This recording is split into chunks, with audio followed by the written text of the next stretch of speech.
get student loans deleted from the credit report, I say only target and find inaccuracies, and you can find inaccuracies in any trade line that you want, because one of the requirements that consumer reporting agencies have is to make sure they're reporting accurately and completely. So if you find any type of inaccuracy, you can dispute it.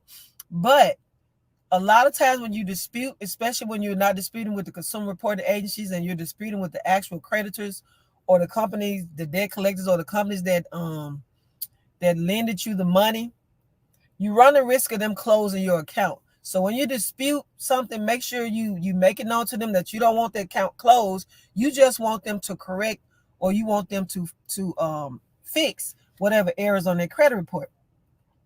So if you notice the payment history here, if you notice the payment history, that's 35%.